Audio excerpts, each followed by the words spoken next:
everyone, I'm Carol O'Halloran and welcome to the program. Over 50, so what? Fun, fitness, wellness and inspiration. Some of you watching today are still working or maybe working part-time. Are you ready for the transition to retirement? We're chatting with Mindset Michele Show about how to handle this transition with as little stress as possible. For you newbies watching, every show we do a fun, easy 5-minute fitness routine. So please join in the fun with Faye and I. Later, we have some more nostalgia from the 50s, 60s and 70s. Classic cars, rockabilly music and more. We're with rats, tats and pin-ups.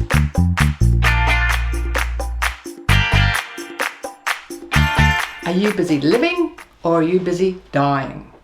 Today on Energy for Life, we're going to look at how to successfully transition into retirement and make the most of our later years. We've previously spoken with Michele Show about resilience and about leaving a legacy.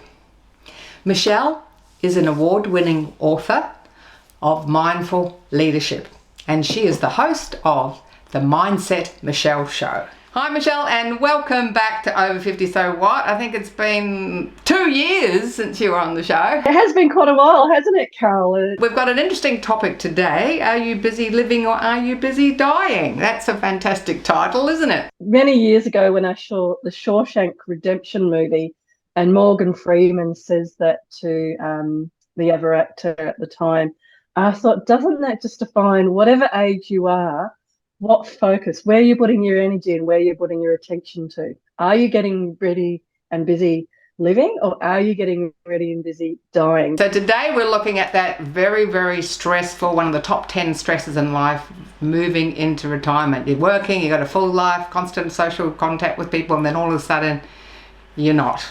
So can you talk us through what happens to people at this phase of their lives? In coaching area, we talk about something called the wheel of life.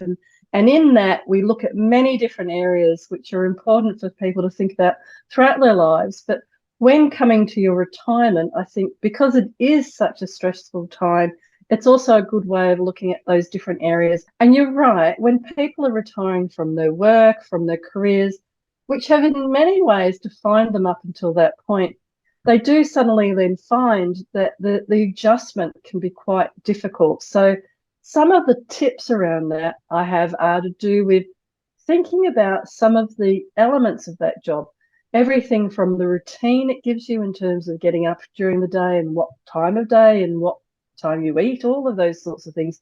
So looking at your routine. Secondly, to also think about what is it that has defined you in that job? Was it that you were known as, helpful person, or you were an organised person? And see where else you can go and do similar sorts of things, volunteering or doing other activities like that, so that you can keep going with those same types of activities perhaps, but just not necessarily in your career as you may have known it up until then.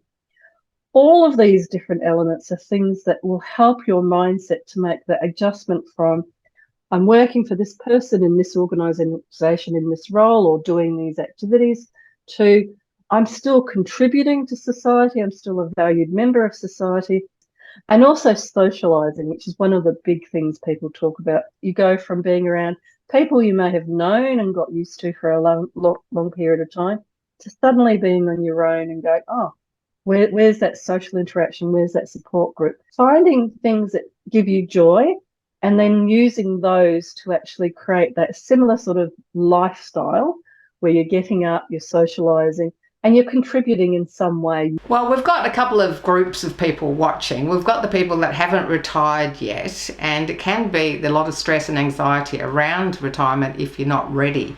So if you're currently working, what sort of things should you do to prepare for that retirement stage? One of the big things is to plan for it. For those people that are still working and thinking, I can't wait until I retire, can't wait to have all my time. Why I was attracted to the get busy living or get busy dying is that people can forget that when you actually finish in that job, it's not that you want to then get busy dying and be sitting around the house all day. You actually want to be busy, but just busy in a different way.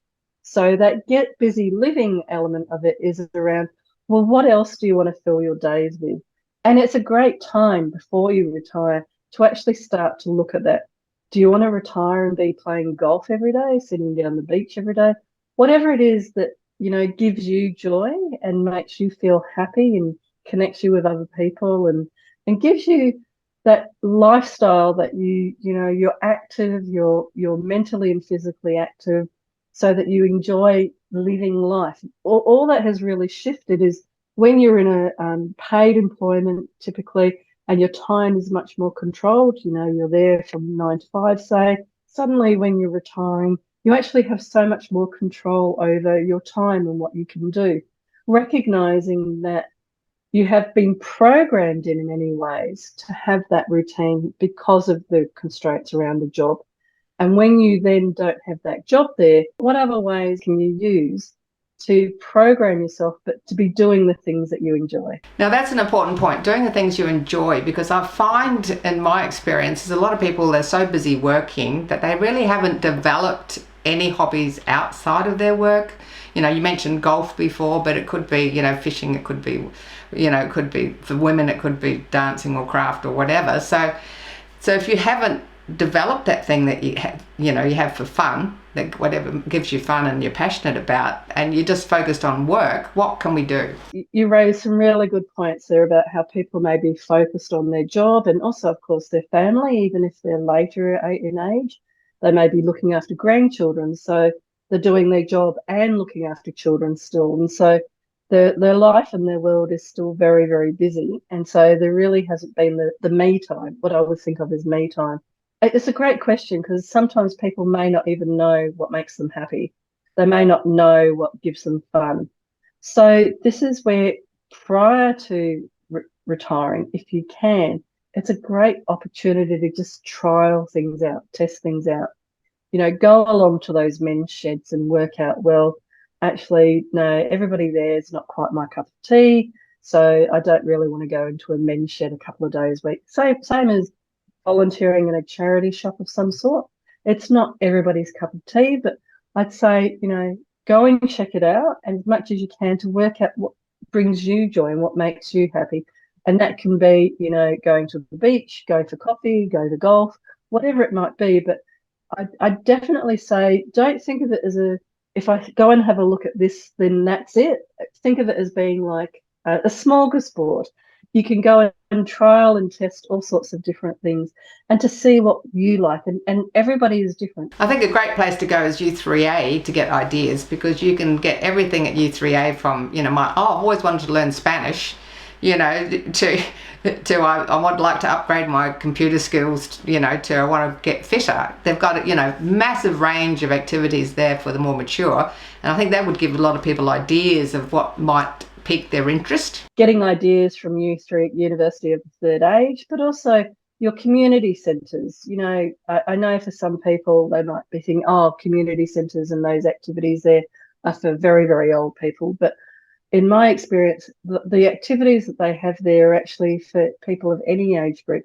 And it's, again, a great way of going, well, I'm thinking that I might go and join a bridge group, for example, but I don't really know if I like bridge, and whether it's just for, again, really old people, older than where I'm at.